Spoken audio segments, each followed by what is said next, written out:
You see, I have this little policy in my classroom about honesty and ass kicking, which is if you ask for it, then I have to let you have it. You want to know what I make? I make kids work harder than they ever thought they could. I can make a C+ feel like a Congressional Medal of Honor, and I can make an A- feel like a slap in the face. How dare you waste my time with anything less than your very best? You want to know what I make? I make kids wonder. I make them question. I make them criticize. I make them apologize and mean it. I make them write.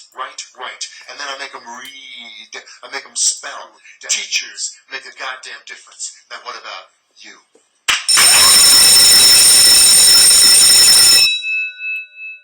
Here we are again. I knew that was for whatever, you know. It's my bad. I started up with an intro I used for my old podcast. Of course, when I practice and try it out and play the first intro, which was, I don't know if that'll get me a strike on YouTube for using that clip. I don't know what year it was made, but it's from Taylor Molly. It was some sort of poetry thing he did, and it's called What Teachers Make. I'll put a link in it for today's podcast in the description, so if you guys wanted to check out the whole thing and hear him go through it, it's heartwarming in a fun way for what teachers make. So guys, getting into today's episode, number one, thanks for anyone who checked out the first episode. If you turn those handful of views into subscriptions, that'd be awesome. So hopefully, if you guys do check out this episode, following episodes, you will hit the subscribe button. I will see you in the future, and any other future episodes will just pop up for you. Again, I'm Dave Madden. This is the Education Happenings podcast. After that first episode where I just kind of laid a background of where I came from to appear here on the internet with you guys, it's all there as best I could. I'm sure I'll repeat things as I kind of go and move along. Like, for instance, hey, you heard a bit of my old podcast intro to get started. So in the opening episode, I did lay out my thought, my hope, my projection for the podcast. Just basically, hey, present a singular topic, talk about it till I'm done, and then get out of here. In previous podcasts, I did have it live, so I had interaction going, people hopping in the comments, so it is a little different to just sit here and talk to my lonesome, but maybe if you guys hop in the comments, give some engagement for me to bring to the next episode. You get me up to 1,000 subscribers on YouTube, so I can, well, it seemed like in reading something about how to go live on YouTube, because again, I haven't done it for a while. It seemed like you have to have a certain number of subscribers, I think. Again, I didn't dig too much into it because I'm doing this right now, and we'll see. I guess I could go live on Instagram. Again, there's like 10 people over there, so this is fine. I like putting in the graphics with the email and how to connect on social media for the Education Happenings site, educationhappenings.com. You could always link to everything through there. You could email at educationhappenings@gmail. You can follow on Twitter, you can follow on Instagram, all that. So I did have in mind hopping into the second episode with just discussing, I forget the topic I had. I think it was just the idea of running. Running at school, my God, right? It sounds like nothing, but you should see what it's like from the inside. But instead, after what was going on today at Saugus High School, I just kind of, to talk about school shootings, it's a weird one in the sense that it's just so tragic. It's so horrible. But then it's weird too, because to project on what others are feeling with it, it's so impossible, and it's frustrating hearing the news reports and hearing every anchor. They're trying to empathize. I get it, but they they throw out things and they'll say, God, if as parents, we can only imagine. And I know what they're saying, oh my gosh, our hearts go out to all the victims, the children, the parents, the teachers, everyone involved in the campus, but you can't even, because I work at the schools. I work at a school. It's luckily an elementary school, and aside from Sandy Hook and the horrible tragedy there, they're just not targeted as much. It seems it's these high school kids who, whatever's going on with them, and they snap, or it doesn't always have to be a kid at the school. I mean, we've had the stories of other people just going onto the campus and causing havoc and wreaking havoc.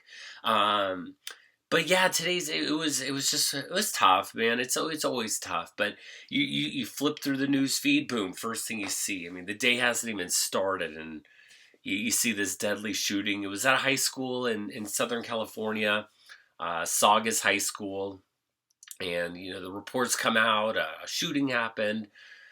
Time goes on a little bit. You see one dead, and a 16-year-old, and then later on you hear of another kid passing. And this one was weird because, I mean, you always picture the assault rifles and unloading a huge clip. I guess I mean, again, there's no standard for this, but you just kind of imagine, I guess, like how it goes down. And this one is, again, the kid sounded like some Asian kid who, no other description other than he's 16, and just pulls out the gun out of his backpack and starts shooting. And I guess it only had 6 shots in it. So, again, what do you picture? But you just don't picture pulling out a gun and just firing upon 5 other people before turning the gun on yourself, which it sounds like he did. And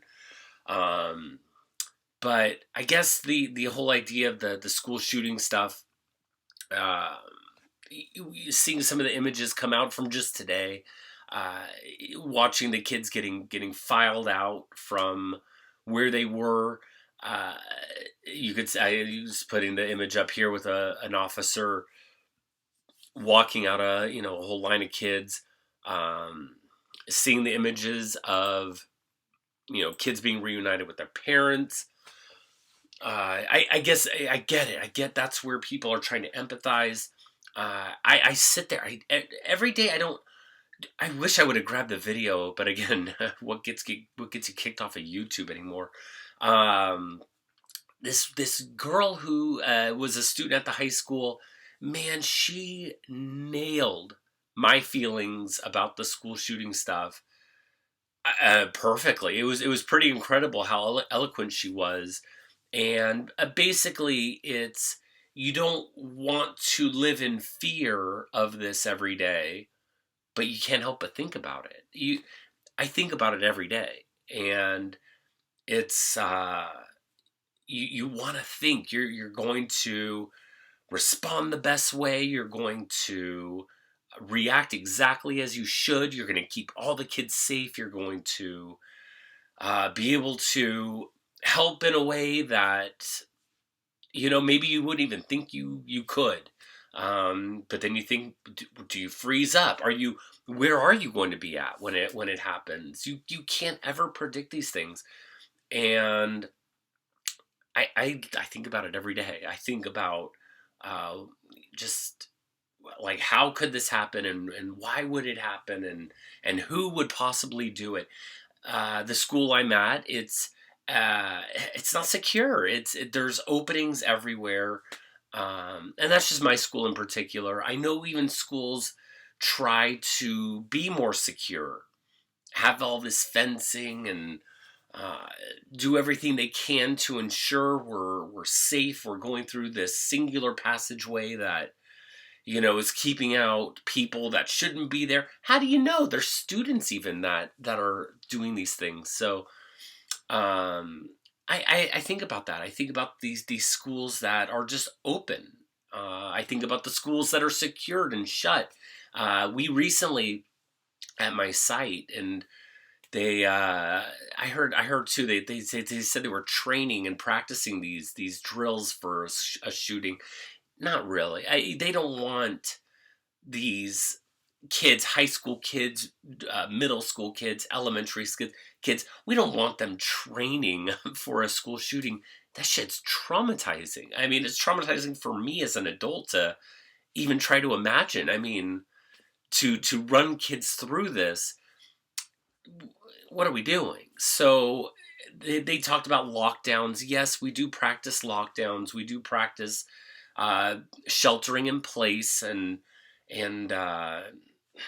after that, though, what do you got? What are you gonna do? And it's interesting being run through recently a school shooter training. Now, again, they don't want us running a school shooter drill and acting like there's a school shooter on campus. Again, horrifically traumatic. I mean? We don't want to do this to the kids.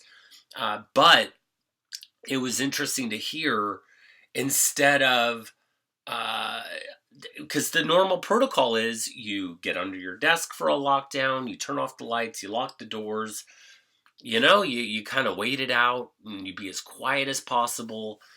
Uh, but you get under the desks and you turn off the lights, and there's no, well, my curtains are open. You can see through and you can look hard enough and find people under the desk. You can see us in here.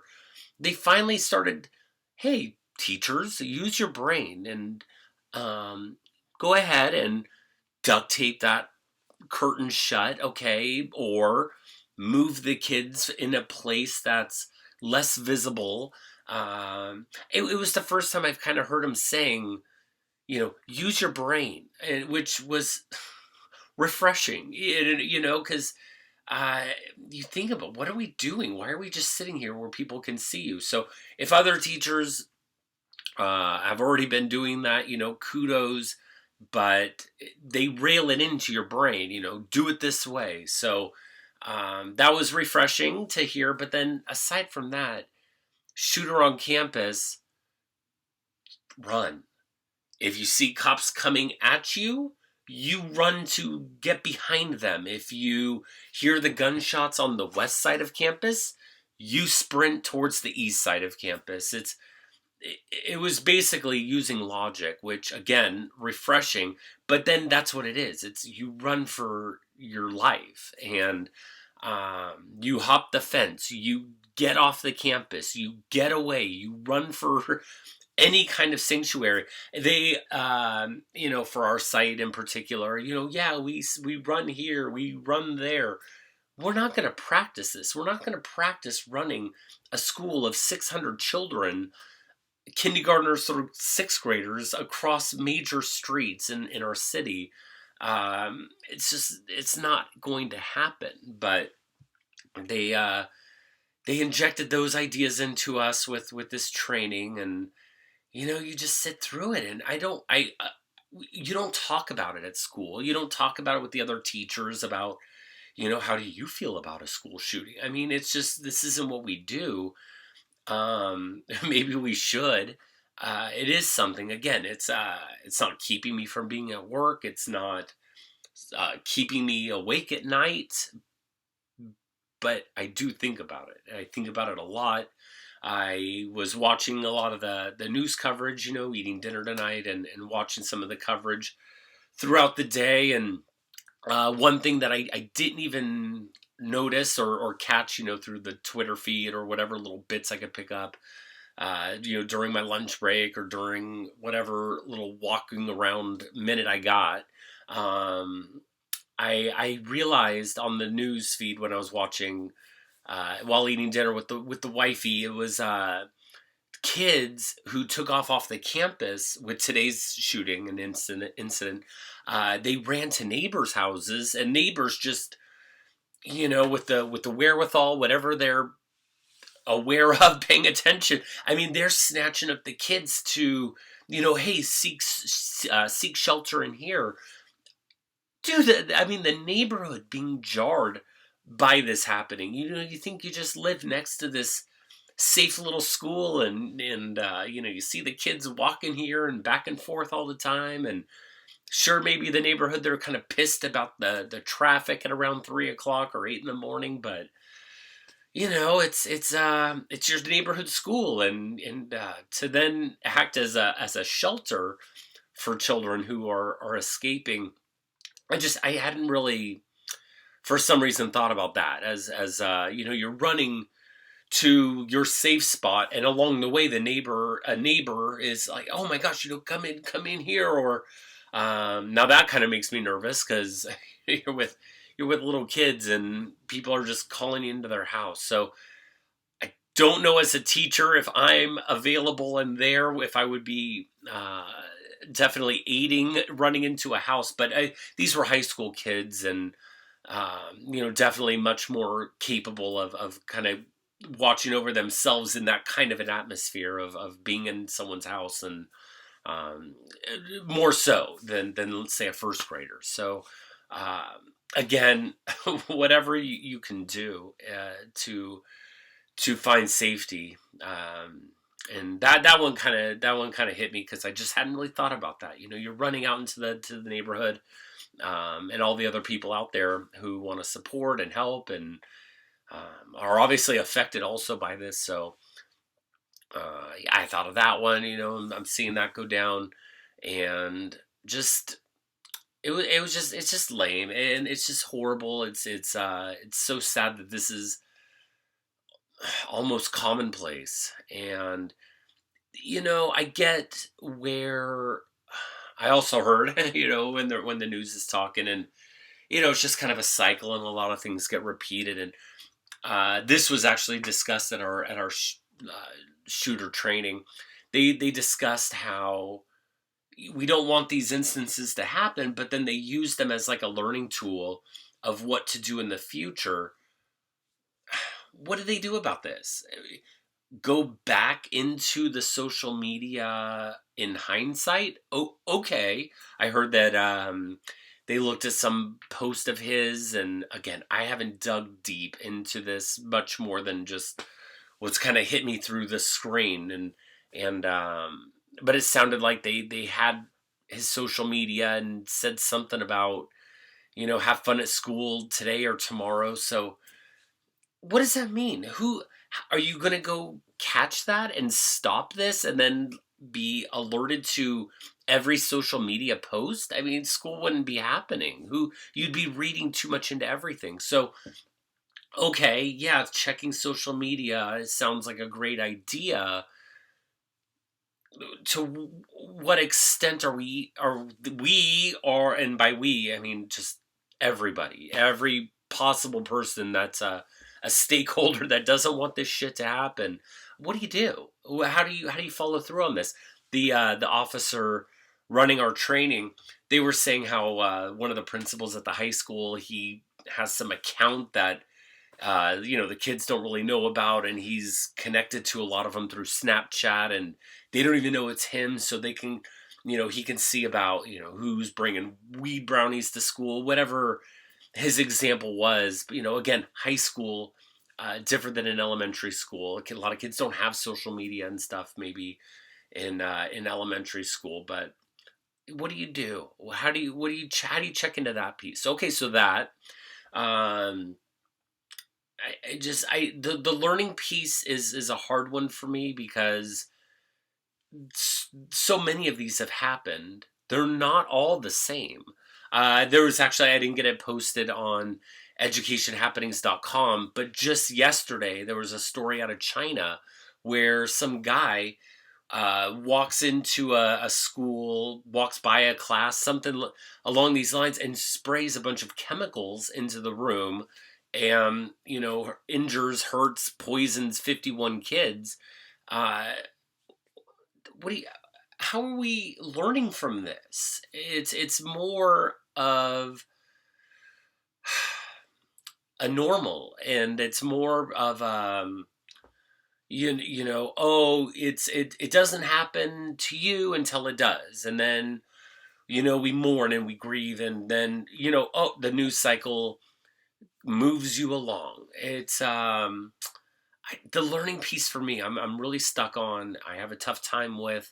Um, I struggle with this thing. It's schools are weird already in the sense that there's a shitload of people on my campus alone. I don't know who they are all the time. Like I said, my campus is wide open. Sometimes someone just is walking their dog, walking through you're like, who are you? What are you doing? You need to get off our campus. There's a lot of women at my campus. They don't want to say anything. They're not very aggressive and kind of pushing. What are you doing, dude? It's and not that women won't. I'm just saying they kind of more or less call the office. Hey, there's this guy here walking his dog. It looks like, or hey, can someone go check this out? Or well, now we have this lag time. Versus, I'll say to them, what are you doing? Do you belong here? Where's your badge? You need to go, or whatever it is. And the campuses are big. It's just so many people crammed into such a tiny little I know, again, I just said they're big, but it's just big spaciously. You got the playground, you have a big huge cafeteria space, you have a big parking lot, you have so it used to be our school had a big park right next to it, but they're building a new school, so it's all kind of taken up with all that construction. But these campuses are spacious with, a lot of kids crammed into these little tiny spaces, and the little spaces are all kind of crammed next to each other. It's just a recipe for disaster. And again, I don't live in fear of this school shooting thing, but man, it's on my mind. I definitely think about it. And when you flip open your phone, whatever it is that you see, and right away you see shooting happening, deadly shooting happening, mass shooting happening. It's it just takes me right back to even when the Columbine thing happened. I couldn't understand it. Excuse me. I couldn't understand it. To this day, you can't understand it. I can't understand it, and I just struggle to see how that happens. For as frustrating as I find the human race to be at times, I just don't ever imagine inflicting that kind of soulless damage on people. So, again, the next episode definitely won't relate, deal with school shootings. I don't see myself pulling up this topic every single time it happens, but it's just a fact that like this will happen again. It's so heart-wrenching. And then, here's what happens then too, and it's just frustrating because you hear the side of, we want to learn from this, we want to grow from this, we want to better mental health, we want to better the gun control. It's just too many prongs. It's too many prongs to be able to stab the issue and really harpoon it and reel it in. I don't know what it is. I don't know what to fix. If you guys have ideas, if you want to, we'll hop in the comments at all. I'd love to share. I wanted to. You want to like write an article about it to post on the site, and to be honest, I can't. I can't try to relate. I can't try to connect to these families and share anything that anyone else wouldn't already feel and try to empathize with them. It's impossible when you're not there to try to understand, and it's so nonsensical that I can't wrap my mind around it. So to write about it, I kind of get lost. I kind of just don't have a central focus. I don't have a direction. It's just these different forks that I just go and I get kind of lost in. I feel like I kind of covered the main points that I go through when I hear about these things, or I think about these things that pop up that I hadn't thought about that are obviously there, like for instance running running through the neighborhood, and then just a neighbor who's out watering their lawn or whatever it is, they kind of catch on to what's going on and jump to the aid of people. Um, I don't know. I don't know. It's just horrific. It's so sad, and uh, all I can do is I can just empathize with the families of today, or anyone in the past, and uh, just hope it doesn't happen again. Although that's super naive. And I don't have, I'm not coming here with solutions, because I don't have them. If the leaders of our world, or people that are a million times smarter than me can't figure this out and stop it, I honestly feel like, what do I do? You being a sixth grade teacher, that you can be brought up, I guess, but and discussed, more so, but it's making a curriculum. I'm just thinking, like, it's not what are we going to educate the kids? What are we going to blame video games? What do we blame? But it's parents. I mean, how do we get to 16 and not I mean, for as much dumb shit as I did as a teenager, I just feel like my parents would have had a pulse on me of, man, Dave's really going to do something dangerous, XYZ. I don't have the tools for it. I could totally see him, calling the cops on me. I mean, I definitely did things where they had their hands in the air of, what are we going to do besides send you to the police station, and see what they do with you. I mean, I get that. I get that side of it, but for a kid to get to that darkness, and you don't know.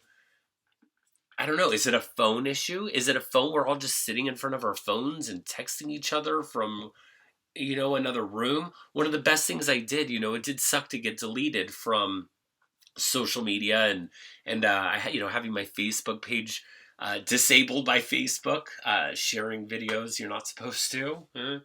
Instagram got disabled, and I just eventually it just became, like I shared in the first episode, you're just toxic and not for me. So I make the education happenings, social media stuff.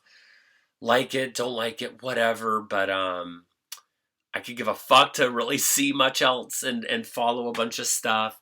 And I just kind of find the stuff I do want to watch and see. But I feel like that was kind of a really good move for me, because it was so toxic, and you just kind of like lose yourself in the phone and lose yourself in this meme you're making, or but I mean, winding up in that dark of a place, I just I can't see it because it's not me. But obviously we're all built differently. We all have our different makeups, and it's just tragic. It's so horrific. So again, best I can do, empathize with everyone involved, or anyone who had any connection to it. And I know everyone gets affected and has a feeling for it, but man, till you're sitting there and you see your kid who left for the day. I'm just looking at one of the pictures there, who left in their striped shirt to school, and you say goodbye, or however they get to school and they leave, and that's how you have to see them coming out. I was like, fuck, dude, fuck this. So I get it. Try to understand these shooters, but what are we gonna learn? He was on meds. He was depressed. What the fuck? I mean, I don't know.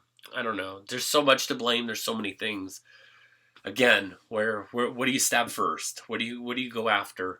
I don't know, you guys, but I do appreciate if you did tune in, you did watch, you did. If you did, hit the thumbs up, hit the subscribe button, and episode 2 in the books. Guys, again, I'm Dave Madden. This is the Education Happenings podcast. It's available on YouTube here for video. It's available on Podbean if you just want the audio version. And I appreciate anybody tuning in, checking out the site. If you ever have anything, email, hit me up on the social media stuff, whatever it is. Go through the site, contact me there, and I'd love to hear from you guys. Hope you have a good night. I'll see you on the next episode.